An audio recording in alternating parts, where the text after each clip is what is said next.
I'm Steve Behrman. Welcome to Front and Center, my podcast with Michael McSente, from political battlefields to cooperative playing fields. And to introduce our guest today, I'm going to turn it over to Mike. Thank you, Steve. Well, today we're honored and pleased to have what I refer to and other members in the Common Sense Party leadership group as a potential poster child for the Common Sense Party and the type of candidates that we hope to help get elected here throughout the state of California. High quality people who've demonstrated integrity to their actions and to their words. Maria, coincidentally, sent an email in through our website that I want to use to open the conversation with her because it speaks to her commitment and where it goes. Back on March 15th, and this was before the primaries, Maria went through the Common Sense Party website and she sent an email starting a chapter in Senate District 4. Good morning. I am a candidate for State Senate District 4 running as a moderate Democrat. My campaign is based on the principles of the Common Sense Party. And as you can imagine, the Dems are not happy that I stand for the people and not the party platform. I am hoping to speak to someone who can help mentor me in starting up a Common Sense chapter. I am ready to volunteer and have been actively campaigning. In service to community, Maria Alvarado-Gil. And that is what led us back in mid-March, right after the papers had been filed, as she was one of 8 candidates. It's been quite a journey for Marie to go from somebody who, when we first talked, she had less than $5,000 in her bank account for the campaign. Marie, would you, before we really get into it, would you go ahead and give a brief bio to the audience of your background? Of course, and thank you for bringing me back to that moment. It is meaningful to how we got to where we are today. So I am Marie Alvarado-Gil, and I'm the candidate for State Senate District 4, which encompasses 13 counties in California. So that's about a fourth of the area in California. So that's a lot of responsibility in this role. So I don't take it lightly. I am a mother of 3 and an educator by trade. I've served in the public sector now for 2 decades in both health services as well as education. I'm born and raised here in California, and I have an atypical story, but the reality is that I have been able to live the American dream, that California dream that so many families who come to the U.S. To immigrate to the U.S. have for their children.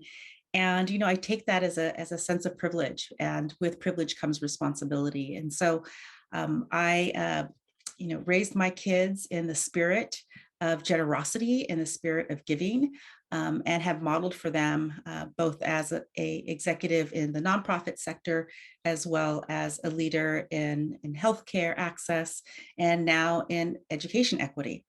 So I'm really happy to be here. I have tried to serve my party as best as I could, both as an elected delegate, helping to pass ballot initiatives and elect high quality people at the national level and state and the local level, and just found this opportunity to really put my boots on and walk the walk that I've been modeling for not only my own family and my community, but throughout my lifetime. Thank you. Steve, would you like to start us off with a question here?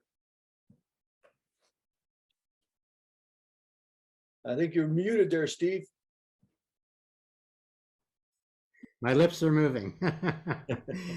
You started out with a very small little war chest there of $5,000, and yet you ended up as the number 2 ranked candidate, and so you're in the race. How did that happen? How did you get that kind of recognition without any kind of party affiliation or a party endorsement, let's say? Yeah, that certainly is kind of what our campaign was based on, right? It is based on. So sought out the endorsement of my party and tried to compete. But when I saw the list of requirements, things that I had to sign on to and agree to, I couldn't in good conscience sign that. And so I did not seek the endorsement after all. I felt it was important to stay firm on my core values, my own beliefs, and not let a potential win in a primary or a general election move my thoughts. And the reason that was so important to me is because ultimately I'm stepping into public service not to celebrate myself, not to gain power, but really to serve, to take that other level of service and represent over 1 million people that live in Senate District 4. And so for me, it's important to have integrity and transparency in who I am as a representative and who I am as a leader, and to let the voters decide. And not because I have a D by my name or an R by my name, but really who am I as a representative in the district and what is my integrity as a leader. So the $5,000 is right. Right before the primary, we got, we got a match donation. So we raised about $10,000. And for me, I really wanted to raise enough money to cover my candidate statements and my filing fees. Well, it was about $8,000 short. So as you can imagine, even to run as a candidate, I needed to have at least $20,000 in my pocket, which frankly, I did not have. And many people just like me don't have. But I do believe in democracy, and I believe in that ability to run as a qualified candidate and really represent the district. And so, I looked at the numbers, and knowing that this is a split district, I mean, 4 points up on Republicans over Democrats, but a wide swath of no party preference. People just like me who don't subscribe to one ideology or the other, don't completely agree with the far left or the far right, people who haven't had their voices heard in Sacramento. And so for me, this has been a campaign of courage from the beginning. I have not wavered on those core values and that integrity. Yes, we're fundraising, we're continuing to fundraise and fundraise strong, but not at the cost of the integrity of the campaign, not at the cost of who I am. Great. I'd like to ask you a question here. When you first announced that you were running, what was the reaction of the Democratic Party to you? Yeah. Well, I serve on my central committee in my local county, and the so the endorsement process was kind of interesting. It was kind of like, oh, someone raised their hand, let's just everybody get behind this person. And I started asking the questions about, well, what qualifies this person? And I was kind of told, well, we don't care, they're a Democrat and we're just going to go behind them, we're going to stand for them. And the window for filing was still open. And so I thought that was odd. I said, as a democracy, we have a filing deadline, and that filing deadline has not been met yet. And that still gives opportunities for other candidates to come through. Shouldn't we just kind of like wait? So I lost that argument. But I did continue to ask questions of the party and other central committees. And I kind of put it out there, and I said, well, I'm thinking of running because I don't believe that our one candidate with the D behind their name represents the values of our district as a whole. I see that they represent the party, and I respect that, but I don't think that this is true representation of Senate District 4. And I got crickets. People didn't quite know what to say to me other than, well, why don't you run for something at the local level, or maybe in 4 years, we'll help train you, we'll help make sure you get to the right place. And frankly, I was a little offended. I have a master's in public administration. I've served in executive levels of organizations and companies for over 15 years, raised 3 kids on my own, born and raised in California. And I currently serve as the chairperson of Chart House Public School, a charter network that I helped to lift off the ground from the inception. And I've opened 3 successful charter schools. And so for me, that wasn't the response that I expected as a Democrat that has served in various leadership roles. So I took that as a calling. I took that as jump in there and let the voters decide. So that's what I've done, and that's where we are now. But I can definitely share that's been a bumpy road. I mean, there has not been a consensus that I am, the anointed candidate. I'm not. I don't have the endorsement. But we've seen in this journey that not only some of our state legislators who are leaders in the party as Democrats have come in support of our campaign, and will have been mentoring me and have continued to kind of help guide this campaign. And I feel very fortunate for that. Great. 3 charter schools, that's kind of Yeah. an anathema to what you would typically find from a Democratic candidate who's under the thumb of the leadership, that they don't want to allow those in. And yet, if I understood you correctly in our private conversations, I mean, you're about education for all of the kids in whatever way we can raise the level. Since education is your main background, let me ask you a couple of specific questions that I'm sure people will be asking and wondering about. The first question I'd like to ask you is, what are some of your thoughts about the new high school ethnic studies effort to assure more compassionate communities? Yeah. I think the key word there is compassionate, right? And we as a society are so divisive in terms of the issues that are being spread on the media. Certainly at the national politics level, we've seen some very cruel and frankly violent, extreme divisive politics. And I fear, and I don't use that word lightly, I fear that is the culture in which our young people are being educated, right? Not necessarily in the classroom, but just in society in general, educated through social media, educated through access to information through their smartphones, right? Education is all around us. And so an effort to bring compassionate communities, the notion of the mindset of into a high school setting, I think is heroic.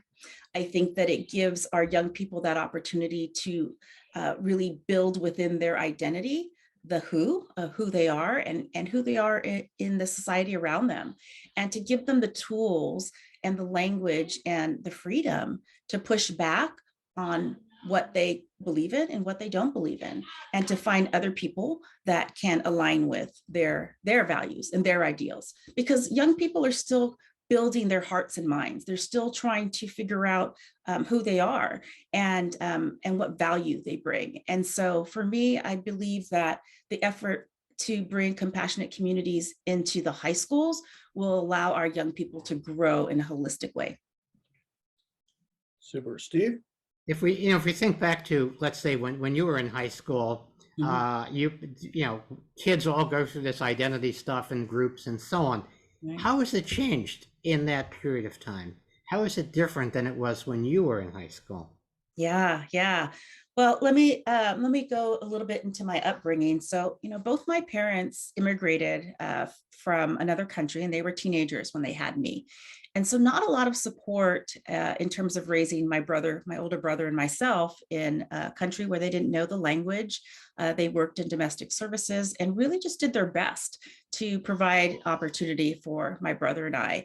And so I'm very proud to say I'm a Head Start graduate. I had that ability to access that federal program and not only acquire language, but the curiosity that's important for academic success. And so I'll tell you, school was fairly easy for me. I love schools, but the reason is because it's where I felt safe.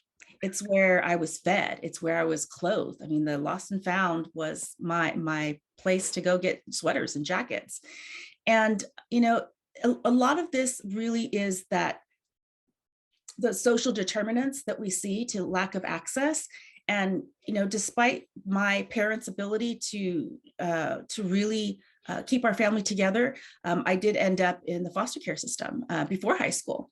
And so I was very fortunate that my abuela, my grandmother, called for me and she brought me home to Mexico. So I actually was in high school in Mexico. Hmm. So before I made that transition, you can imagine. So I think I was 11 or 12 when I was in foster care. But I was recruited for everything but college at that age. I mean, you name it. Sex trafficking, drugs, gangs. I mean, it was prolific in the community that I grew up in. And it was what a teacher, Miss Muka, who rest in peace, who taught me that there was another way, right? And so she committed to me, and she stayed with me throughout most of her life. And I remembered that. And so for me, when I think of our young people and I think about the high school experience, it is much more dangerous to be a high schooler now. There's so much more in the community. And I would even say middle school and elementary school. So the charter schools that I lead are elementary school. And I see some of the same issues that high schoolers in my time were dealing with, and that was not even living in the U.S.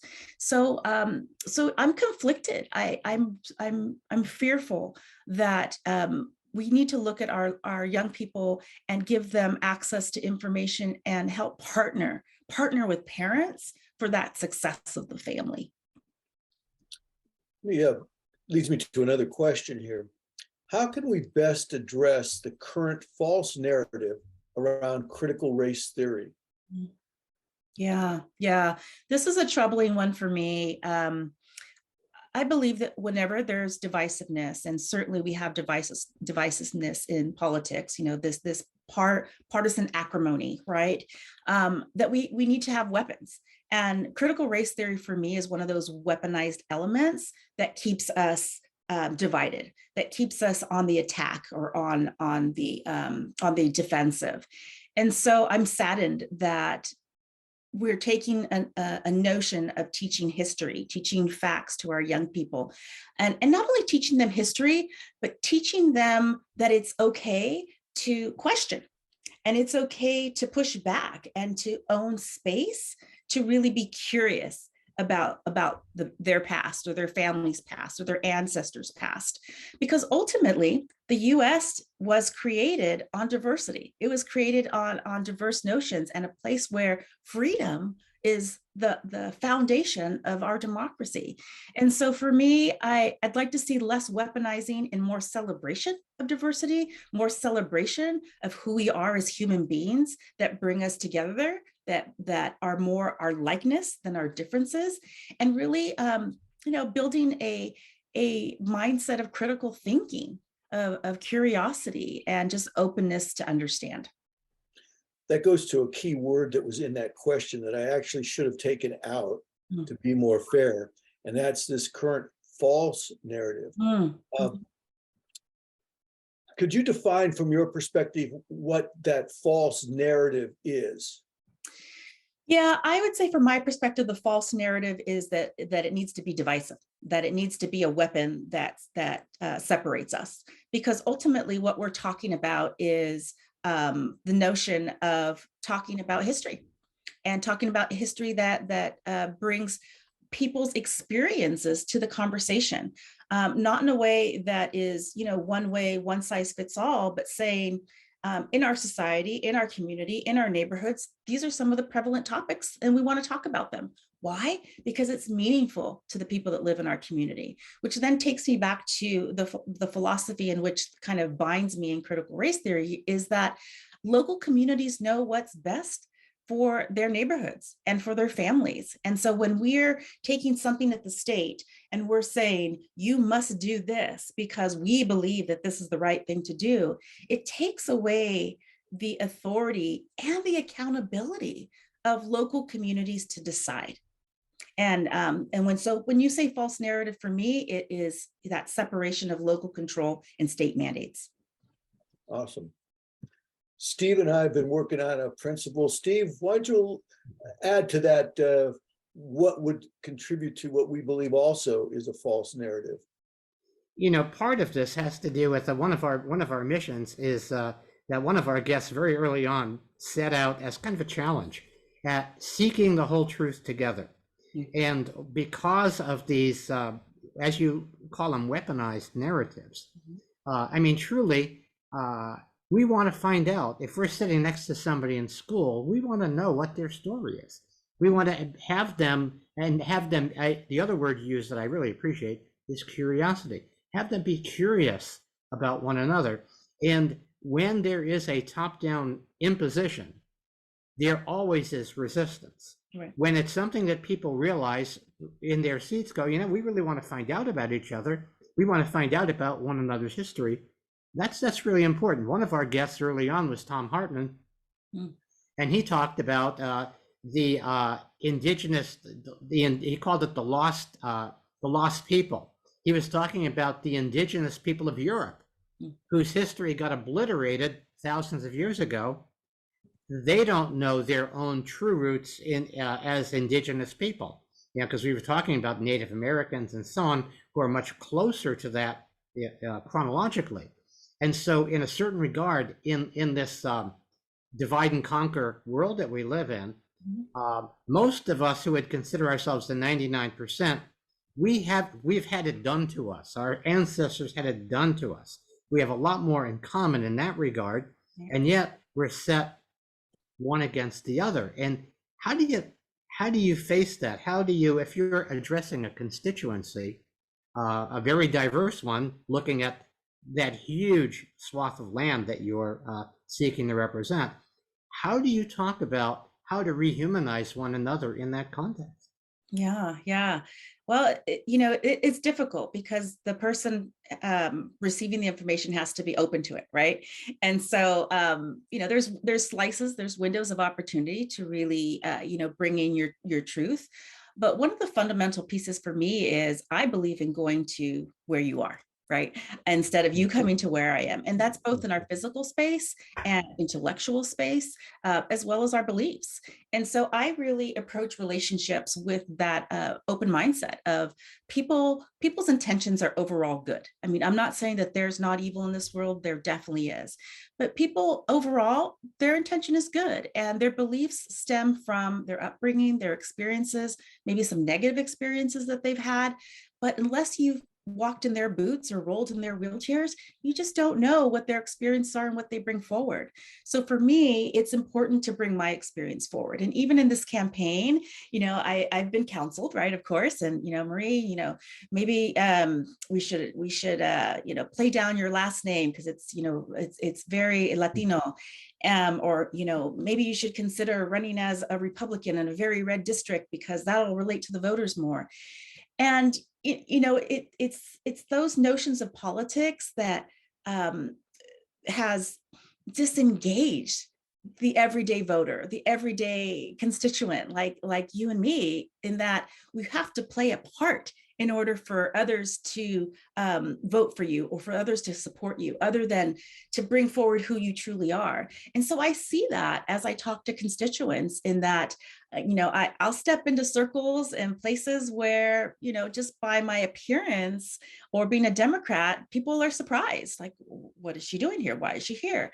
But once we start getting into conversations and they realize that, I am here to be vulnerable, right? And to take off any armor that would protect me as a candidate, because I truly do believe in representation. And ultimately, I want the voters to get to know me, because if they don't, then they're subscribing to a Democrat, or they're subscribing to an educator, or they're subscribing to a notion of who may represent them, when oftentimes it's a pipe dream, right? So for me, that connection is important.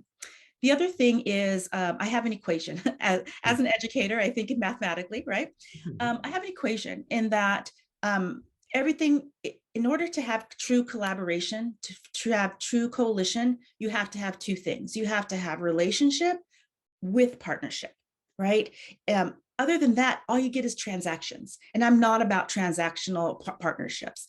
I want that true authenticity, not only with my voters, but those who see me as colleagues in the state Senate. And I think that's the other reason that I've had such a large following of endorsements now in the general from both the Latino Legislative Caucus as well as the Women's Caucus that has brought with me about a quarter of the legislators supporting my campaign. And that is both on the Democratic ticket as well as the Republican ticket. Wow. That's awesome. That's exactly why I said earlier you represent that poster child for the Common Sense Party, because that is it's about a quality person going to represent it. And you can have a D label, an R label, an NPP, a G, whatever. That's fine. Everybody has that ideology, but what we need is quality people who will be open-minded, responsible, and inclusive to others, who can have the courage. And you demonstrate great courage to start from a place when everybody's telling you with $5,000 against candidates who you knew were going to raise upwards of over $1 million. Right. And to say, I'm going to put myself out there on the risk, get into the arena and fight because I believe that we can do better. And your belief in the education system. And that will lead me to the kind of the final question about education that I want to ask you at this moment. And that is, how can we best regain California's reputation and standing for our K-16 public schools and public education? Right. Yeah, this is very perplexing. When I shifted from healthcare to education about 10 years ago and got involved in the charter school movement and serving on local public education boards, I was astonished. I was astonished by what the data was telling us and what parents didn't know. And so the data is accessible. I mean, it's public knowledge, but as parents, we don't look at our local schools as we need to do our homework, right? We need to fact check and we need to look at their outcomes.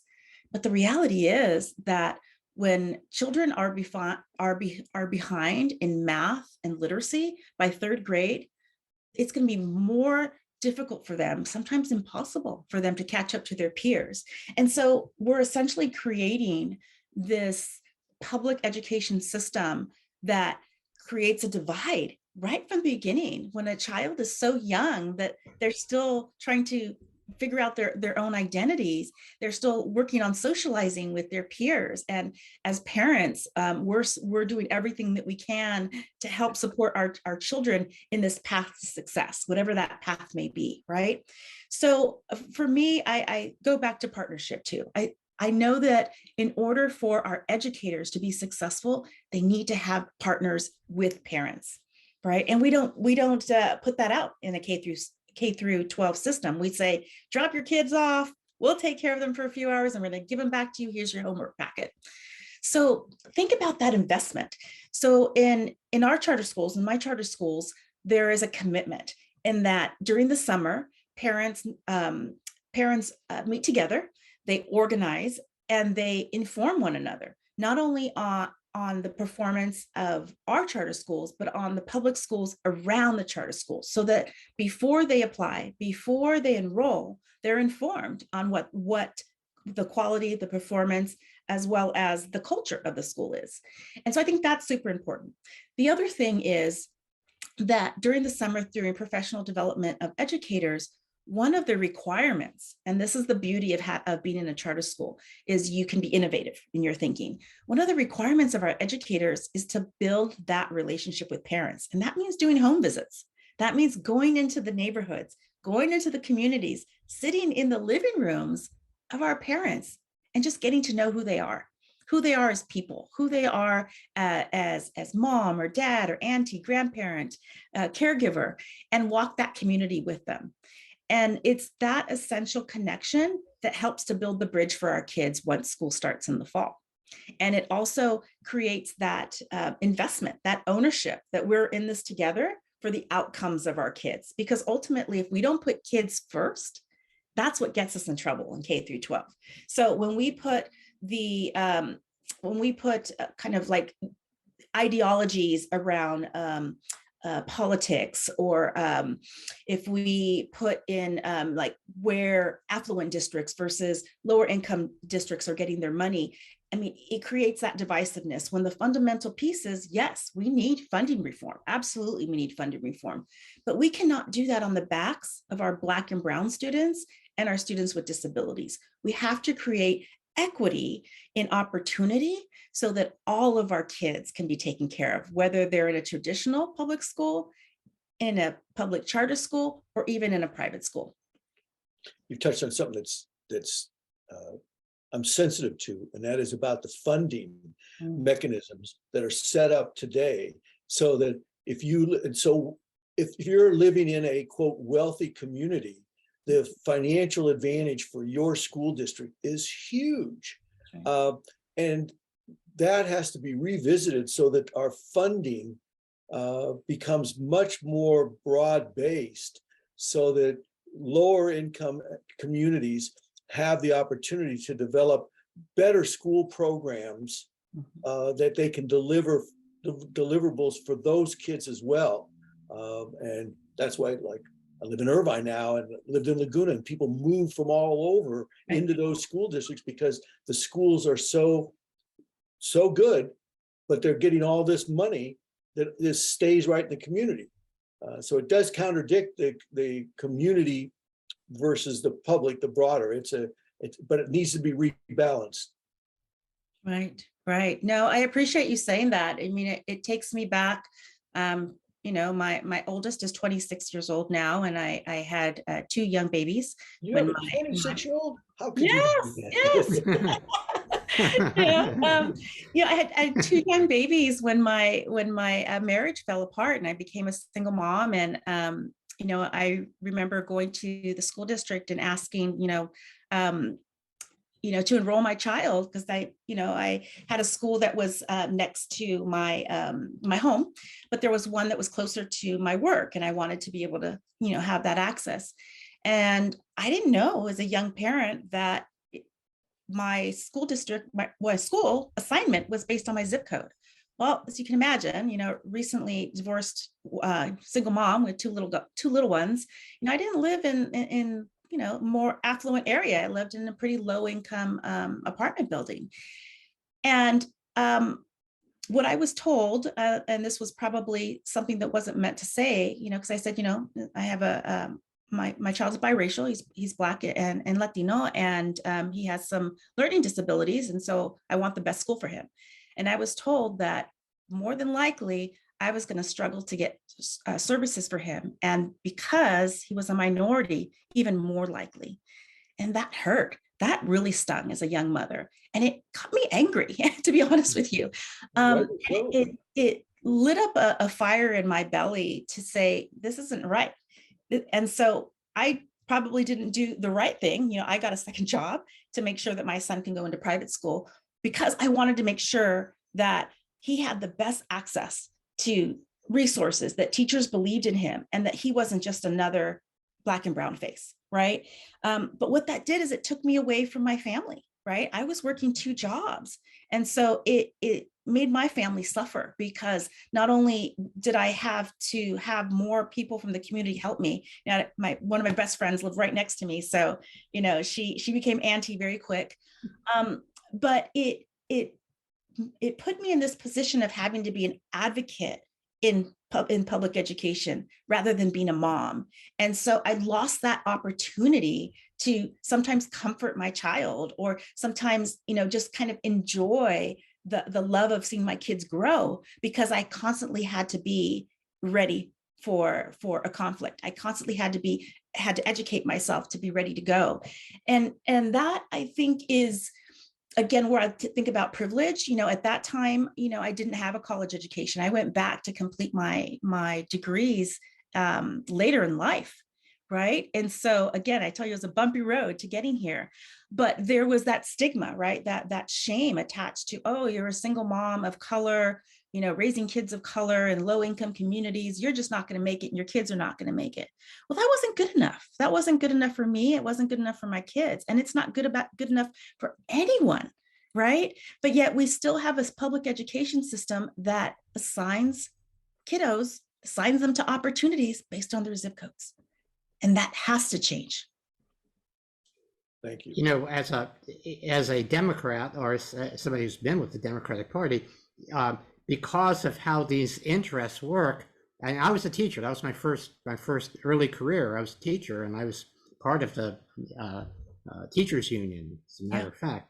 And so, how did this conflict develop? I mean, one would imagine, I certainly felt that way as a teacher, that I would want to have the best resources for every kid.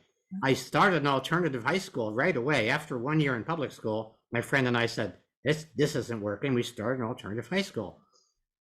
However, for those teachers who are in the school system, how does this charter school thing work? And how did that come about? How did this conflict come about? And Right. how might we resolve that? Yeah, well, it's turned into kind of a union anti-union thing, and that's really not what it should be. Charter schools were born out of the Charter School Act of 1992 with the fundamental understanding that this was an opportunity for not only to build autonomous public schools, but to build schools where parents and educators could be partners in innovative work, right? Mhm. And so this was really a choice. It was an option to allow public school districts to provide an alternative, right? And so for me, that is super valuable, because this notion of, the myths around charter schools, hurting communities and taking away from teachers. I mean, it simply is that weaponization, again, of terms that create that divisiveness. And so what is it really about? So again, I've opened 3 charter schools. In order to open a charter school, parents and educators must collect signatures, just like you would a ballot initiative, right? You have to collect signatures of parents who will want to enroll their children. Maybe it's a year, 2 years, maybe it's 3 years down the line, but they're committed to organizing and making sure that there's this option, not only for their kids, but for kids after their kids. It's educators who are saying, yes, I'm willing to teach in a neighborhood that doesn't have a lot of resources. I'm willing to work with kids with special needs. I'm willing to work with some of the hardest kids that particularly, were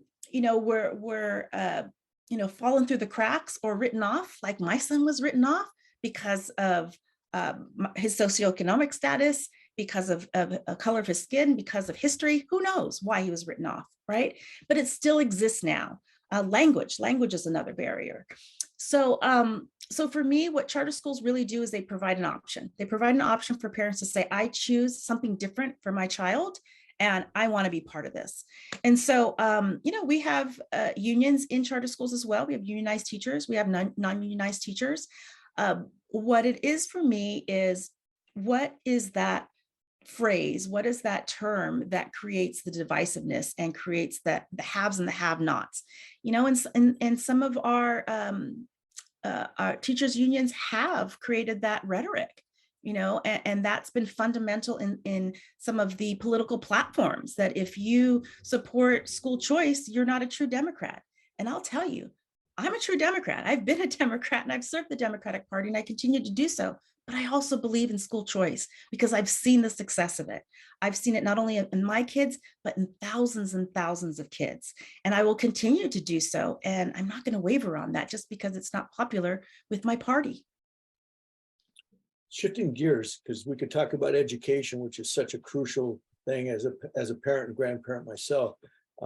But there's a couple of other issues that I know that you're passionate about, and it's hugely important to California and your constituents. And one of them you mentioned as one of your top 3 issues, in place 2, because number 1 was education, funding, safety, and excellence in public schools, which is wonderful. I think we've covered that reasonably. 2, maximize water storage and efficient use to protect the agricultural, recreation, and natural resources of California.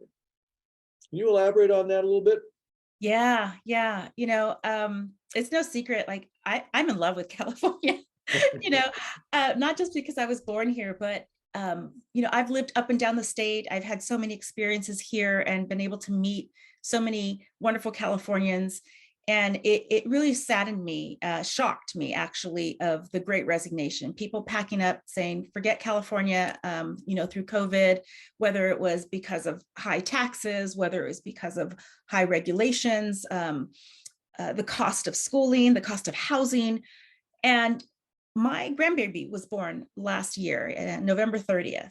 And it was one of those experiences that the reality hit for me that I may not be able to see my grandbaby grow up here in California, because the cost of living, the cost of housing, just to be able to be in California, the cost of food has risen to a place where our young people cannot afford to.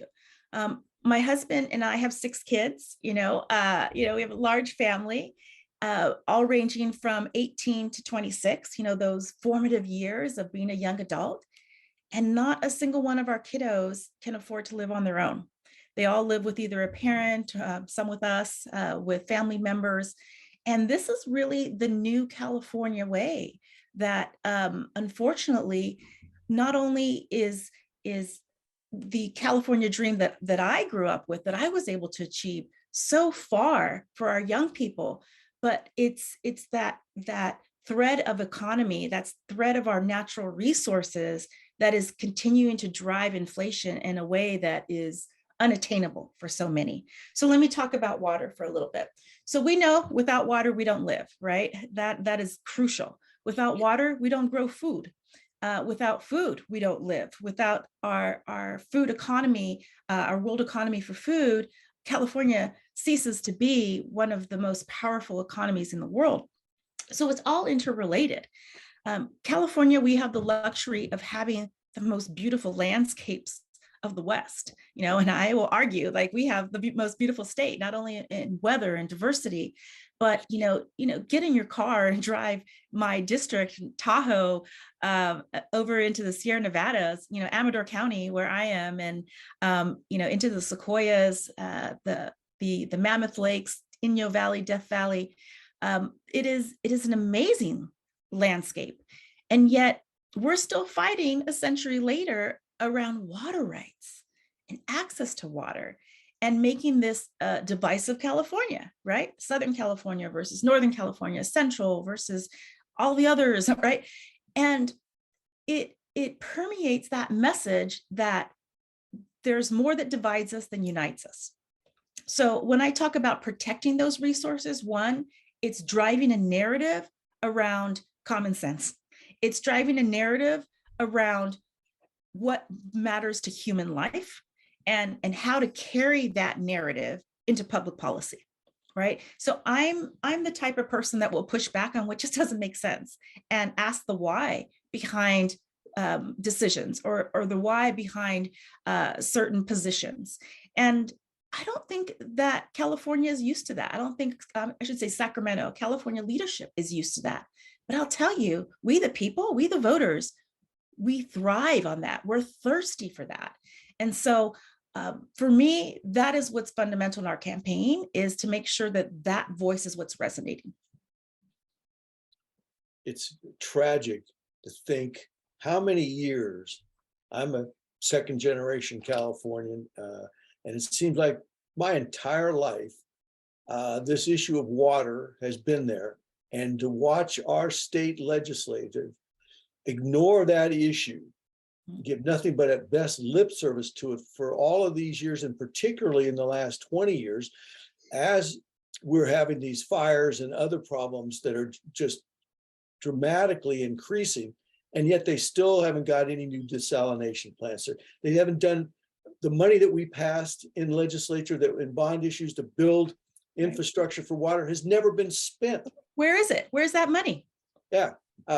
In Huntington Beach, they just killed a couple of months ago a desalination plant that the community is overwhelmingly behind.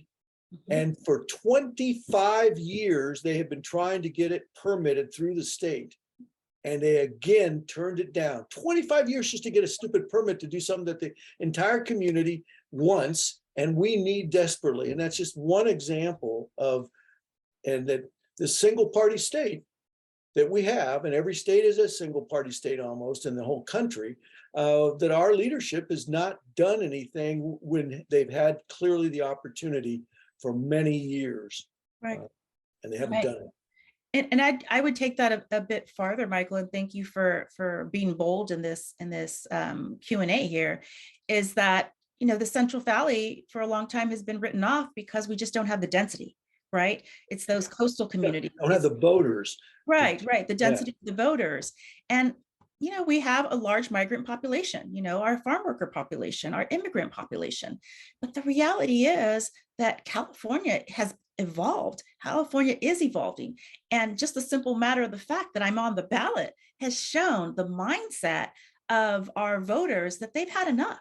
They've had enough of the horse trading in Sacramento to say, if you give me this, I will sacrifice that. And so, I mean, water being one of the most essential pieces of it. And it's not that we don't have solutions. There's very real solutions. I mean, you just talked about Huntington Beach and the desalination. The solutions are there. It's the acrimony, it's the divisiveness that continue to plague us in Sacramento.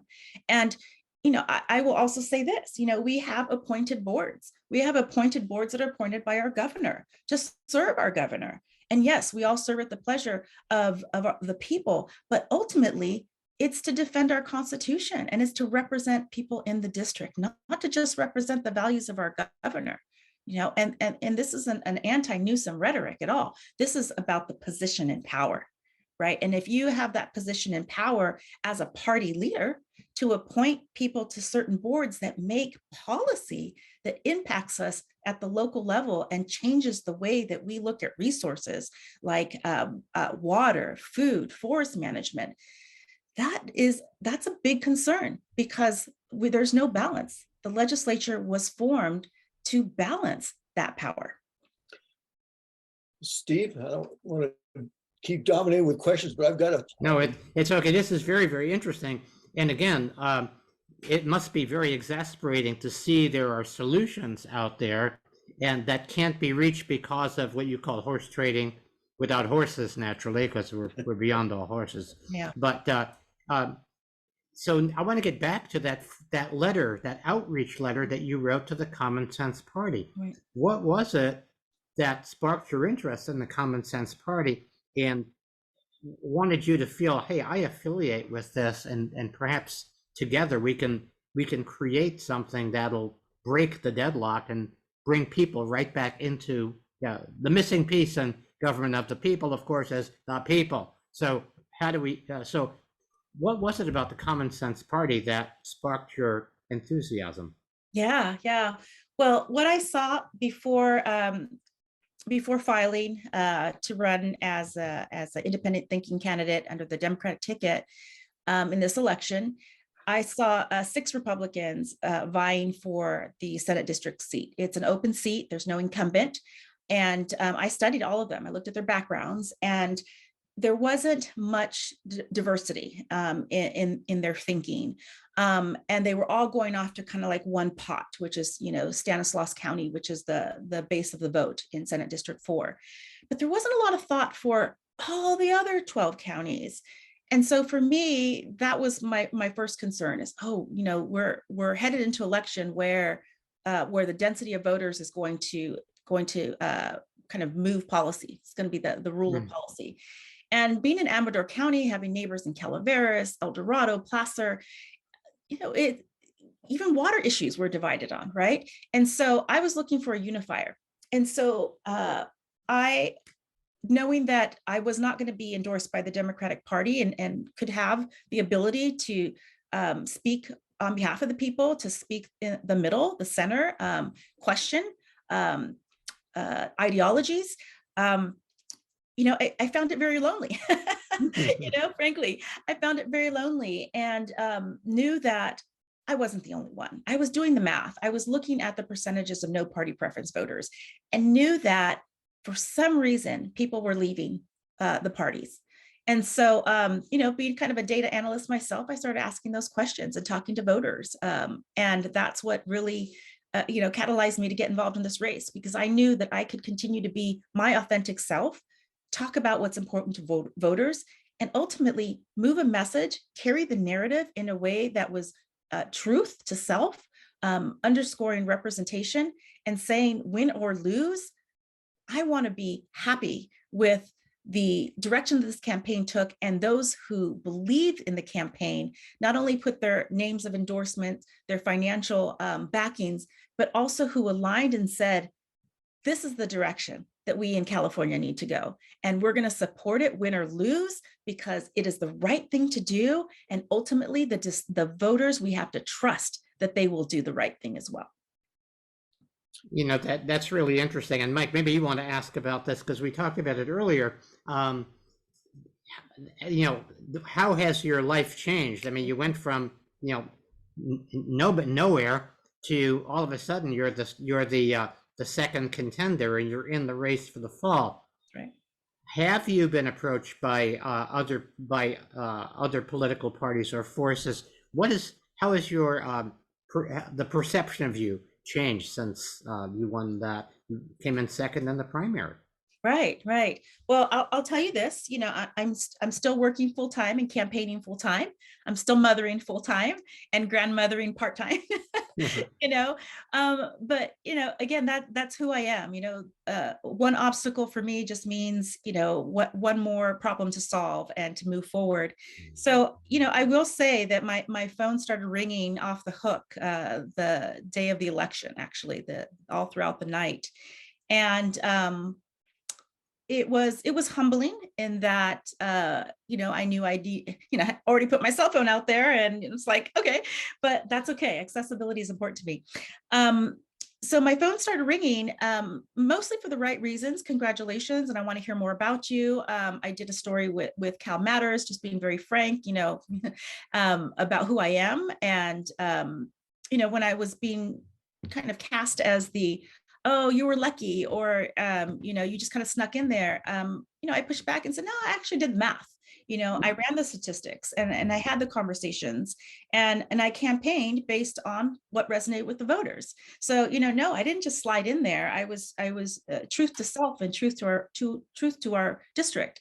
And the reason I know this is because weeks before, when my opponents' campaigns that were heavily funded, I mean, one campaign had $750,000 against my 5,000 at that point, was running polls, and they were running commercials. And I was coming up number one on everyone's polls. Why? Right? And so that's when things started to get kind of scary for the parties, because both the Republican Party and the Democratic Party leadership, both leadership put money into a pot for mailers to knock me out of first place. And they were successful. I ended up in second place. But there were messages around trust, about the Democratic leadership doesn't trust this candidate. And they had my picture on there kind of all grayed out. And yeah, they went with that. And yeah, they successfully knocked me out of first place, but only about 2.3 points away from first place. So what that showed me is that this campaign is going to go the long haul. And I didn't need to change who I was. I didn't need to put an R behind my name to win in a red district. I didn't need to change my values or my website to speak voter talk, right? So that I can just get in the door and just win. No, I want the voters to vote for me because I can truly represent them. And if they decide to vote for my opponent, then that's what democracy is about. And I want to know that the integrity that I came in with is what I'm coming out with, because ultimately I love my life. I love my job. I love my family. And this campaign has taken me away from things that truly give and fill my cup, and have taken energy out. But I don't see it as something negative. I see it as investing that energy into my community, investing that energy truly into building those relationships in my community that, you know, are part of who I am, and part of being a good neighbor, and part of being a public servant. What you just explained about the primary vote with the 6 Republicans and 2 Democrats exemplifies why it's not a perfect system, but why our top 2 tier takes away this entire argument about being a spoiler. It functions, it's the California original version of what became ranked choice voting. Because in your district, people weren't having to choose between either or. Right. at the primary, they were able to place their votes. And those who are in ideological camps and don't want to go beyond the ideology of the leadership of their party stayed in those camps. But the overall people voted, and they were able to place their votes on 8 different candidates. And the ranked choice voting said you were right there near the top, almost at the top, just a couple percentage points down. And now, when the voter moves to the general election in November, it's no longer a lesser of two evils. They now have a quality candidate. Those people who 6 candidates that were their first choice, because they didn't get to rank them, but they did get to place one vote. Now those 6 candidates voters now have to say to themselves, wow, I'm not voting for the lesser of two evils. I'm not only having one extreme or the other extreme to vote. Now I have a quality individual who I can vote for. And so hopefully the people in District 4 will look at it and say, wow, I have an opportunity now that the top 2 gave me to actually go and vote for somebody who's not adherent to orthodoxy and a leadership of a party. They're truly there to represent me. So now theoretically, all of those people who are NPPs and who are moderate Republicans will all say, I've got a good candidate to vote for now. She may carry a D behind her name, but she is a common sense Democrat that I can get behind and support and know I'm helping elect a quality individual to represent all of us, not a small segment, and certainly not the leadership or the special interests. Right. You know, and Michael, it's exciting. And I say this to everyone, Senate District 4 is the race to watch, right? Because this is truly seeing the two party primary unfold, right? Because the whole intent of it was to allow people like me, who your neighbor, your community person, your public servant, your mother, to run for office because I'm qualified, because I also have experience and want to serve. Right? It's not a need to serve. It's not about power. It's not about climbing the political ladder. It's about dedicating myself for the next 4 years as the next state senator to public service, which takes away from whatever other things in my life, because I'm in love with California, and I'm committed to seeing Senate District 4 take a different direction. Yeah, so, versus having, let me interject. You said something, again, I want to elaborate briefly on, and that is they didn't climb a candidate that didn't climb the political ladder, proving their loyalty to the leadership and then getting promoted up from the assembly. Now I get the opportunity. Now I'm going to represent the party at the Senate level. No, we want people there who will represent the people. That's right. And I'll tell you, this has also been a journey in navigating both the Republican Party and the Democrat Party. And let's just be very honest. If I would have filed as an independent, no party preference, libertarian, Green Party, if that would have been my platform, there would be no way I would be having this conversation with you, because here in California, we don't have the ability to not be red or blue. We have the ability to be purple and succeed on a ballot of this level. So it's really important to have this conversation, because this have been the one-on-one conversations that I've been having with leadership in the Democratic Party as well as leadership in the Republican Party, right? And there's a split.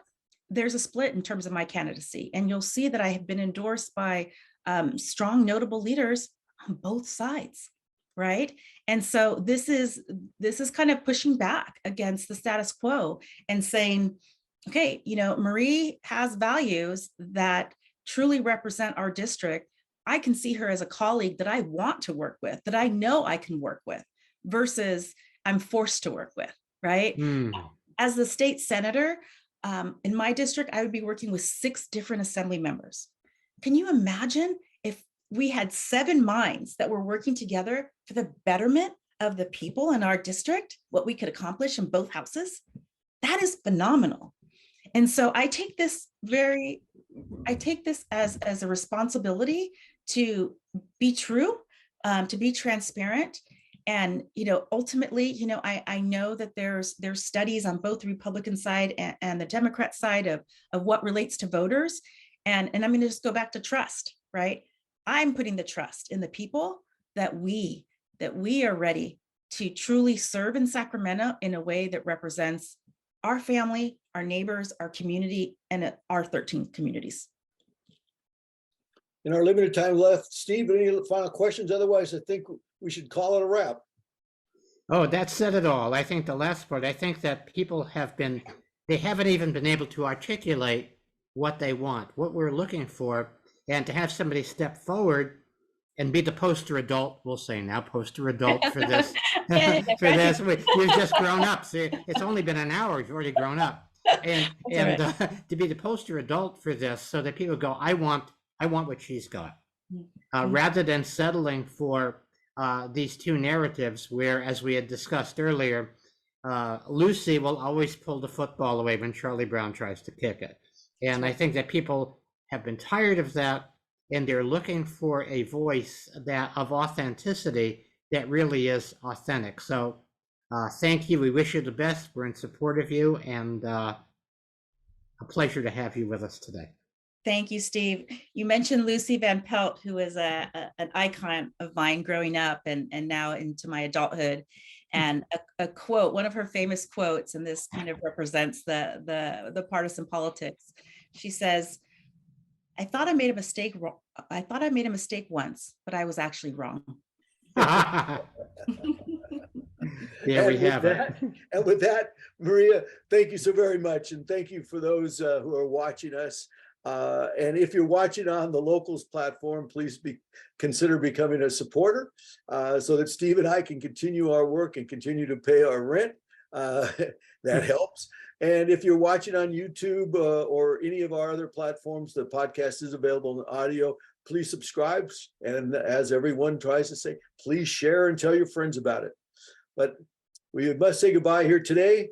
From political battlefields to cooperative playing fields. It's a long journey to the more beautiful and just world that our hearts know is possible.